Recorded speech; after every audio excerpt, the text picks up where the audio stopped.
Welcome to our channel, Auburn Chronicles. If you enjoyed rural stories, like and subscribe for more, and tell us in the comments what time it is and where you're watching from. And now, Adam will take us into today's story. March 14th, 2012. Ron Decker was 61 years old. He stood in the machine shed on his dairy farm outside Fond du Lac, Wisconsin, and looked at the 1998 New Holland 8970 that had turned over every morning for 14 years.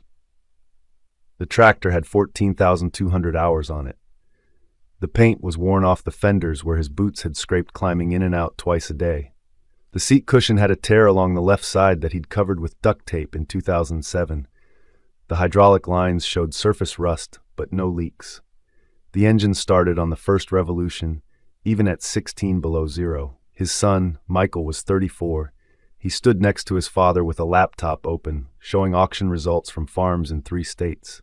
Tractors with newer model years, better fuel economy numbers, cleaner cabs, higher resale values. Michael had printed out a spreadsheet. He had talked to 2 dealers. He had run financing scenarios. The 8970 was worth maybe $22,000 at auction. A newer machine from a different manufacturer, 200 horsepower, full warranty, better technology, could be financed with the trade-in and $12,000 down.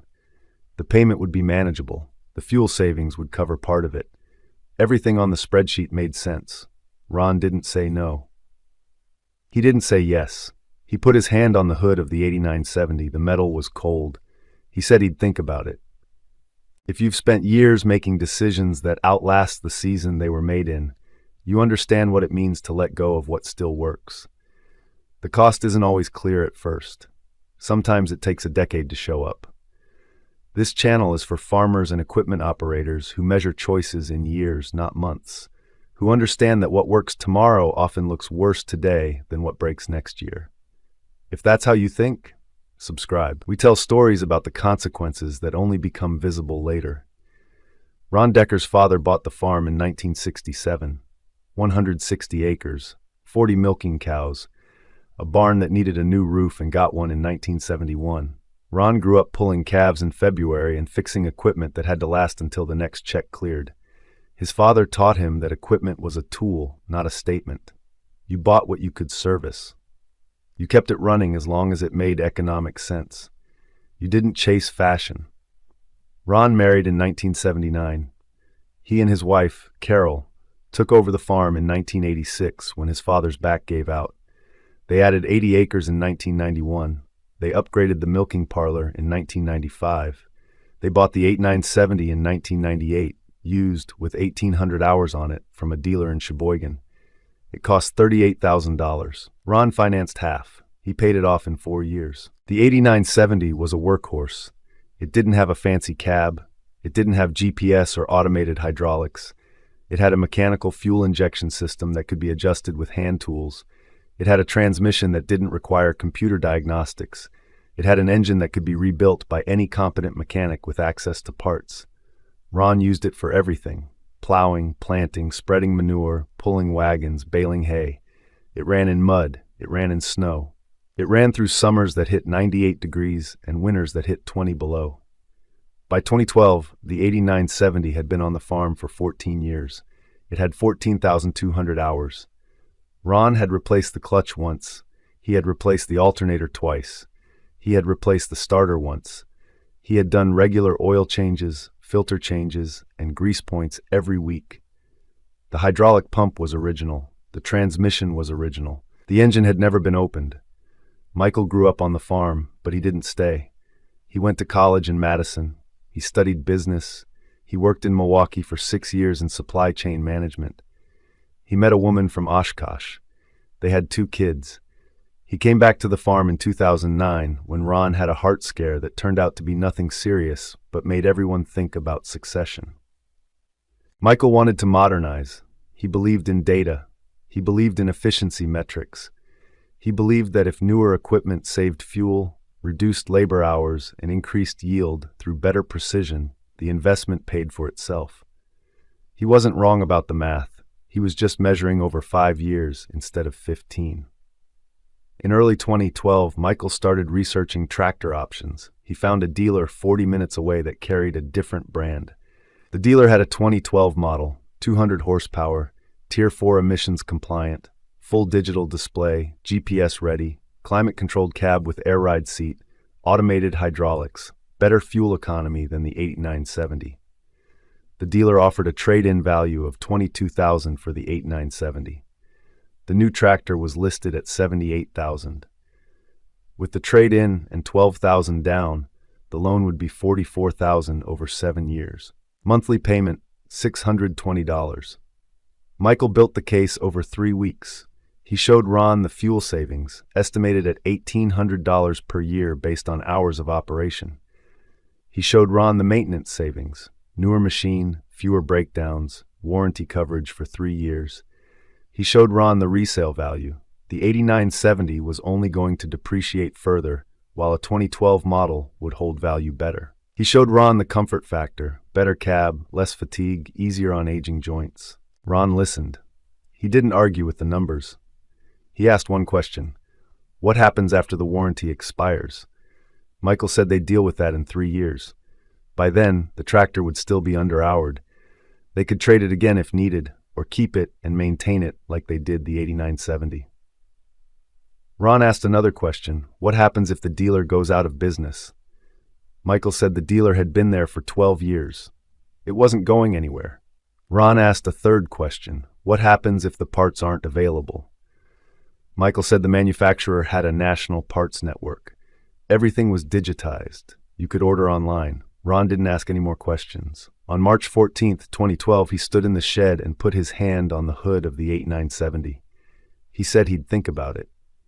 Carol told him that night that it was Michael's farm now, whether the papers said so or not. Michael was doing the labor. Michael was learning the cows. Michael was making the decisions that would carry the farm forward. If Michael thought the new tractor made sense, maybe it did. Maybe the 8970 had given them everything it was going to give. Maybe it was time. Ron didn't sleep well. He got up at 4:30 and went out to the shed. He started the 8970. It turned over on the first try. He let it idle for 10 minutes. The engine sounded smooth. No knocking, no missing. No smoke from the exhaust. He shut it off and went back inside. On March 19, 2012, Ron told Michael to make the deal. Michael called the dealer that afternoon. They arranged the trade-in for March 24th. The 8970 would go to auction. The new tractor would be delivered April 2nd in time for spring field work. Ron didn't go with Michael to drop off the 8970. He said he had work in the barn. Michael loaded the tractor onto a trailer and hauled it to the dealer. The dealer's crew unloaded it, did a walk-around inspection, noted the hours and condition, and moved it to the back lot. Michael signed the paperwork. The 8970 was no longer theirs. It sold at auction on April 7, 2012, for $22,400. A farmer from Waupun bought it. His name was Dale Voss. He ran a smaller operation, 90 acres, beef cattle, some corn and hay. He needed a reliable tractor that he could maintain himself. He didn't want electronics. He didn't want complexity. He wanted something that would start in January and pull a plow in April. The 8970 fit. The new tractor arrived at the Decker farm on April 2, 2012. It was bright, it was clean, it smelled like new upholstery and fresh paint. The cab was quiet, the seat adjusted 6 ways. The digital display showed fuel economy in real time. The hydraulics responded to touch. Michael spent 2 hours going through the controls with the delivery driver. Ron watched from the shed door. The first season went well. The tractor performed exactly as advertised. Fuel economy was better. The cab was comfortable. Michael ran it for spring planting, summer haying, and fall harvest. No problems. No breakdowns. The warranty covered one minor hydraulic fitting that leaked in July. The dealer sent a technician out, fixed in 30 minutes. The second season, 2013, was the same. The tractor ran clean. Hours accumulated. Maintenance was minimal. Michael was confident. Ron said less and less about equipment decisions. The third season, 2014, started fine. But in late June, during second cutting, the tractor began losing power under load. It would run fine at idle and under light work, but when Michael engaged the PTO and pushed into a full swath, the engine would hesitate. He brought it back to the shed. checked the fuel filters, checked the air intake. Everything looked fine. He called the dealer. The dealer sent a technician. The technician plugged in a diagnostic computer. The screen showed a code, EGR valve malfunction. The exhaust gas recirculation system, part of the Tier 4 emissions compliance, was clogged. It needed to be cleaned or replaced. The technician said it was a common issue on tractors running in dusty conditions. He could clean it for now, but it would likely need replacement within a year. Cleaning took 3 hours. Cost $450. The tractor was back in the field the next day. In August 2014, the same code appeared. This time, cleaning didn't work. The EGR valve needed replacement. The part was on back order. Estimated arrival, 3 weeks. Michael called 2 other dealers. Same story. The part was nationally back-ordered due to high failure rates across the model line. The tractor sat for 3 weeks during the end of corn silage season. Michael rented a tractor from a neighbor to finish the work. Rental cost, $900. The part arrived in September. Installation took 4 hours. Cost, $2,800. The warranty had expired in April. In 2015, the tractor developed a new problem. The digital display began freezing intermittently. Sometimes it would reboot on its own. Sometimes it wouldn't. When the display was frozen, the automated hydraulics defaulted to manual mode, which worked, but defeated the purpose of the system. Michael brought it to the dealer. The technician said it was likely a software issue. He updated the firmware, charged $220. The problem returned in 3 weeks. Michael brought it back. The technician said it might be a wiring harness issue. He traced the wiring, found nothing obvious, charged $300 for diagnostic time. The problem continued. By late 2015, Michael stopped bringing it in. He learned to reboot the system manually when it froze. It was annoying, but manageable. In 2016, the transmission began slipping under heavy load. Michael noticed it first while pulling a manure spreader up a grade. The engine would rev, but the tractor wouldn't pull. He brought it to the dealer. The technician ran diagnostics. The computer showed no codes. He test drove it, couldn't replicate the problem, charged $150. The slipping got worse. By August 2016, it happened multiple times per week. Michael brought it back. This time, the technician said it was likely the torque converter.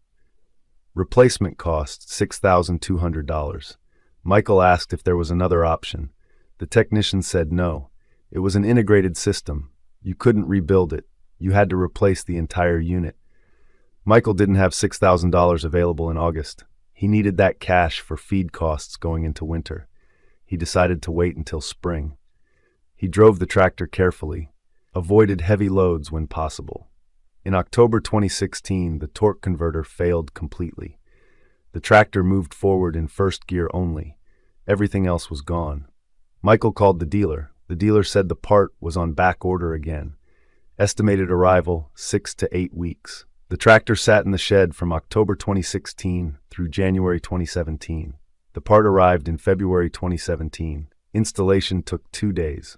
Cost $6,800 with labor. Michael paid it. The tractor ran for 3 months. In May 2017, the EGR valve failed again. Same code, same back order. This time the part took 9 weeks to arrive. Cost $3,100. Ron didn't say much during these years. He helped Michael with the workarounds. He drove the tractor when it was running. He stood in the shed when it wasn't. He watched the repair bills accumulate. He watched Michael's frustration grow. He didn't say, "I told you so." He just worked. In late 2017, Michael started researching what the tractor was worth. He found auction results for similar models, similar hours, similar years. The values were falling. Tractors that sold for $60,000 in 2014 were selling for $38,000 in 2017. The emissions problems were becoming known. Buyers were wary. Michael listed the tractor privately in early 2018. He asked $35,000, no calls. He dropped it to $32,000. One call. The buyer looked at it, asked about the repair history, and walked away. In April 2018, the digital display failed completely. The screen went black. It wouldn't reboot. The dealer said the entire display module needed replacement. Cost, $4,700. Lead time, 12 weeks. The part was discontinued. They'd have to source it from another dealer's inventory if available. Michael didn't order the part. He parked the tractor in the back of the shed. He borrowed a tractor from a neighbor for spring planting. He started looking for a replacement. Dale Voss, the farmer from Wapun who bought the 8970 at auction in 2012, used it every season. He did the same maintenance Ron had done: oil changes, filters, grease points, visual inspections. The tractor never failed him. It started every morning. It pulled every load. In 2015, he replaced the alternator. In 2017, he replaced a hydraulic line that had cracked from age. In 2018, he rebuilt the clutch. Total repair costs from 2012 to 2018, $3,100. By 2018, the 8970 had 19,000 hours on it. The engine was still original, the transmission was still original, the hydraulic pump was still original.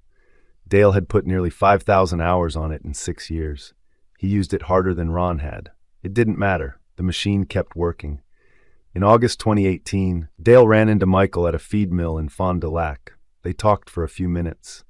Dale mentioned he was thinking about adding another tractor. His operation was growing. He'd picked up a lease on 40 more acres. Michael asked what Dale was looking for. Dale said something reliable, something he could maintain, something like the 8970. Michael asked if Dale still had the 8970. Dale said yes. It was still running. Just turned over 19,000 hours. Still started every morning. Michael asked if Dale would ever consider selling it. Dale said he hadn't thought about it. Why? Michael told him the truth. The new tractor had been a mistake. It had cost more in repairs than it had saved in fuel. It was sitting in the shed, unusable. He needed something that worked. Dale said he'd think about it. In September 2018, Dale called Michael. He said he'd sell the 8970 for $28,000. It was worth more to him than that, but he understood Michael's situation. He remembered Ron from years back. They'd met at a Farm Bureau meeting in the 1990s. Ron had helped Dale's father with a hay baler repair once. Didn't charge him, just did it because it needed doing. Michael told Ron about the offer. Ron asked what the 8970 was worth at auction now. Michael checked recent sales. Tractors with similar hours were selling for $22,000 to $24,000. Ron said buy it. Michael called Dale the next day. They agreed on $28,000. Michael borrowed the money from the bank. On September 18, 2018, Dale delivered the 8970 back to the Decker farm. It had 19,200 hours on it. The paint was more worn, the seat had a new tear, the hydraulic lines showed more rust. But the engine started on the first revolution. Ron walked out to the shed when Dale was unloading. He didn't say anything. He just stood there. Dale handed him the keys. Ron held them for a moment. Then he climbed into the cab. The seat felt familiar. The controls felt familiar. He started the engine. It sounded the same. Michael sold the 2012 tractor at auction in October 2018 for $18,000. Total loss on the purchase after trade-in value, financing costs, and repair bills, $41,000 over 6 years. The 8970 is still on the Decker farm. As of spring 2024, it has 23,800 hours. Ron is 73 now. Michael is 46. They both drive it. It still starts every morning. They replaced the water pump in 2020. They replaced a steering cylinder in 2022. They rebuilt the hydraulic pump in 2023. Total repair costs from 2018 to 2024, $4,900. The tractor has now been back on the farm for nearly 6 years. It has logged another 4,600 hours since Michael bought it back from Dale. That's more hours than the 2012 tractor accumulated in its entire time on the farm. The 8970 has never sat idle for more than a day due to mechanical failure. It has never required a back-ordered part. It has never needed a diagnostic computer to identify a problem. Michael doesn't talk about the 2012 tractor anymore. He doesn't talk about fuel economy projections or resale value charts. He talks about what works. He talks about what lasts. He talks about what you can fix when it breaks. Ron doesn't talk about being right. He never did. He just drives the 8970 when it's his turn. He does the maintenance. He keeps it running. Sometimes, on cold mornings in February, he'll start the engine and let it idle while he stands in the shed door, watching the exhaust rise in the frozen air. The sound is the same as it was in 1998, the same as it was in 2012, the same as it is now. Carol still manages the books. She knows what the farm spent on equipment over the past 12 years. She knows what they could have spent. She doesn't lecture, she just reminds Michael, when he starts looking at something new, to think about 10 years from now, not 10 months. The farm is still operating, 160 acres, 80 more leased, 40 milking cows, same as 1967. The barn still has the roof from 1971. The 8970 is parked in the same machine shed it left in 2012, the same spot, the same angle. Ron backs it in the same way every time. Dale Voss bought another tractor in 2019, a 1995 New Holland 8670. He's still running it. He calls Michael once a year or so, just to check in. They talk about equipment, they talk about weather, they talk about prices. Dale always asks how the 8970 is doing. Michael always says the same thing, still starts every morning. There's a moment in equipment decisions when everything looks better on paper. The numbers make sense. The dealer makes promises. The warranty feels like safety. But machinery doesn't care about projections. It cares about whether the part exists when it breaks. It cares about whether the mechanic knows how to fix it without a computer. It cares about whether the engine can run another season and another and another, long after the spreadsheet stops mattering. Ron Decker made the decision his son wanted in 2012. He let go of what worked because the future looked more efficient. It took 6 years to learn that efficiency is only useful if the machine runs. It took $28,000 to buy back what they should have kept. The 8970 didn't care. It just kept working. For Dale, then for Ron again. It's a tool. It doesn't prove anything. It just starts every morning. And sometimes that's the only number that matters.